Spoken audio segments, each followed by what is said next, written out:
Not many people probably know this about harvesting honey, but there's just so much effort is required to make it work, to actually get from beehive simply through to a tub of honey at the other end. And that's what I'm here to show you a little bit about right now. And it all starts with, obviously you need to be able to get your frame out of the beehive, and you do that as you normally would by visiting the beehive. And then you need to bring that frame up.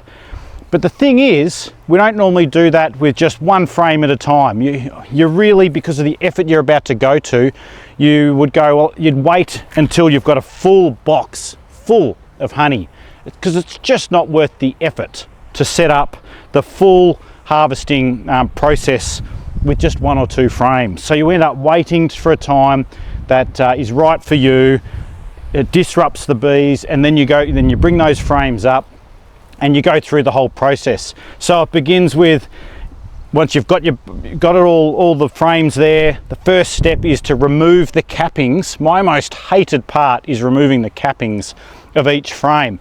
And there's so many, look how many different tools I've got over the years. I've had special tools which just remove the caps. I've used bread knives. These sort of damage and remove the cappings. I've got these rollers. The rollers sort of pierce the beeswax cappings. Sort of works, sort of doesn't. These scrapers are probably the most reliable thing to take out. I still use those quite a bit, but there's another tool.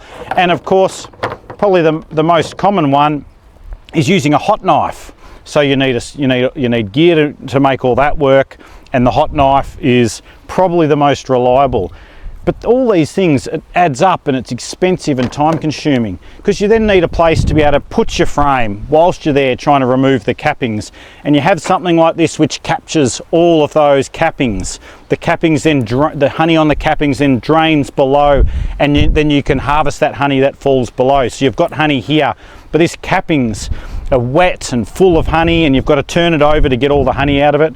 And then, and this is the biggest bit of equipment that I don't even have here today, is from here, when you've got an uncapped frame, both sides are uncapped, you put it in your extractor. Now there's many different types of extractors, small through to large, manual ones where you do the work yourself, and then there's ones which you push a button and vary the speed. They're all got their different pros and cons, but that thing's huge. Once you've got it coming out of the actual, the honey out into the extractor, it flows to the bottom of the extractor. It takes time to do that, and then you normally have an outlet on the side of the extractor, and you would pour that honey and all the bits, it's full of bits of beeswax and bee bodies and all sorts of other things. You then would pour that through a filter into a container like this, and you probably can see close up here that there's honey in there right now, and that's solidified, that's actually gone crystallized and it's quite hard. But that honey has been filtered once. It's normal then to give it 24 hours so that all of the bits float to the top, and then you would pour it out of there into, say, another container and filter it again. So we're talking about 2 days later is when you finally get your filtered honey from that particular process, all so that you can just simply get a little bit of honey so that you've got the pleasure of having some honey from your bees.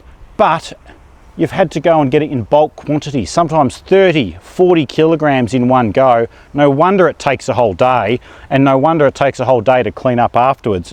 And who really needs all that honey? I don't know.